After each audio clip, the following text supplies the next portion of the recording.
Monsieur le Président de la République, Messieurs les ministres, Madame la maire de Paris, Mesdames et Messieurs les élus, chers amis, il y a 100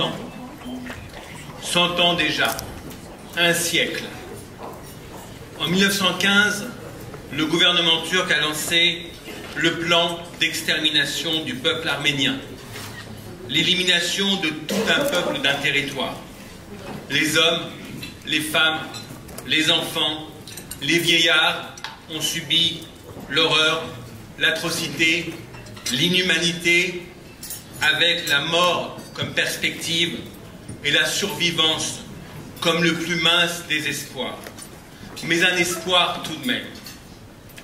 La souffrance est absolue, la douleur paroxysmique, le traumatisme omniprésent. Car si en 1915 le gouvernement de Talat, le Hitler turc, a défini et exécuté le premier génocide du XXe siècle, en 2015, 100 ans après, un siècle plus tard, la réalité du génocide est toujours niée.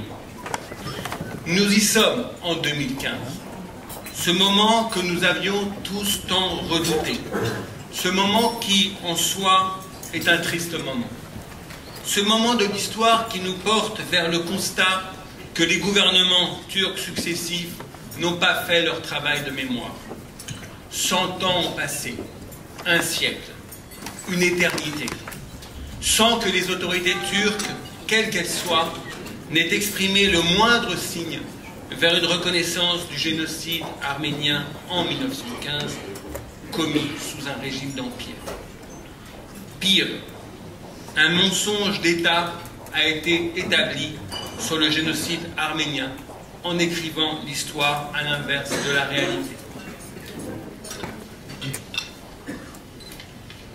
Pire, comme l'écrivait Taner Akçam, le gouvernement turc a industrialisé le négationnisme du génocide arménien.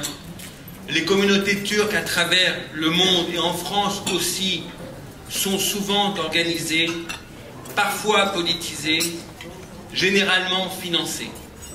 Des milices paramilitaires sont présentes sur le territoire.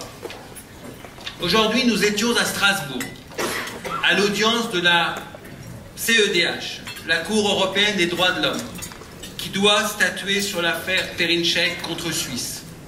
Cette audience nous a hélas convaincus que les autorités turques sont dans une attitude de la radicalisation.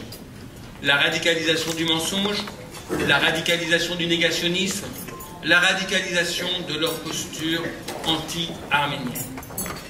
Perinçek, nous le savions, est un dirigeant du comité Talat, le Hitler turc.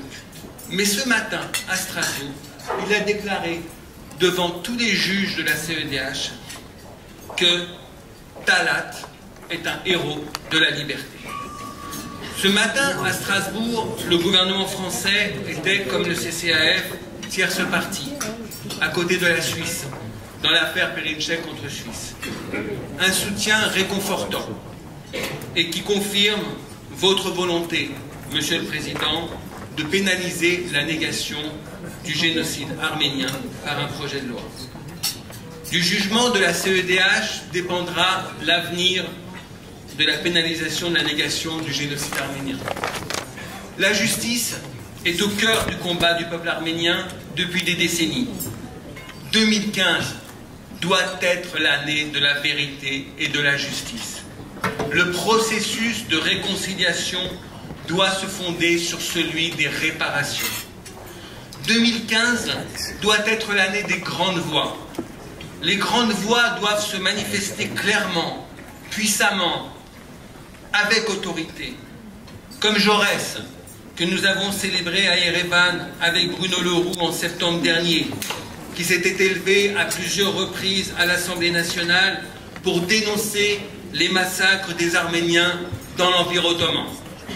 Comme Mitterrand, qui est le premier président à avoir reconnu le génocide arménien en 1984.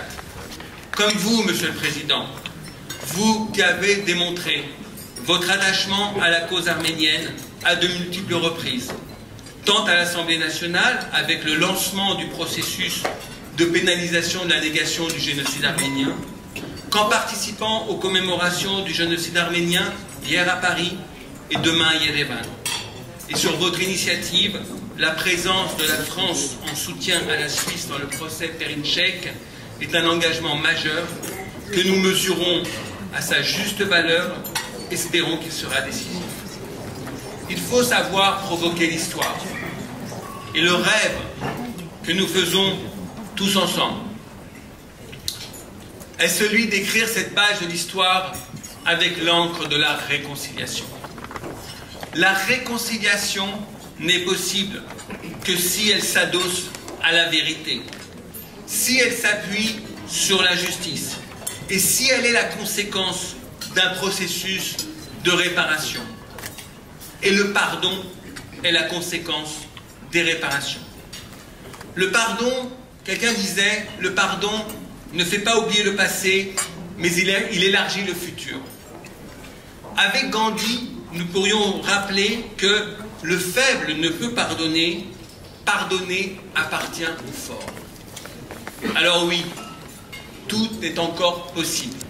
Et 2015 peut être l'année au cours de laquelle le pardon peut devenir une perspective d'avenir pour la Turquie, l'Arménie et la nation arménienne à travers le monde. Et vous êtes, Monsieur le Président, pardon de vous interpeller aussi fréquemment, parmi les rares personnalités au monde qui puissent établir un pont entre nous et accélérer au cours de cette année 2015 le processus de réconciliation sur la base du triptyque vérité, justice, réparation. Merci.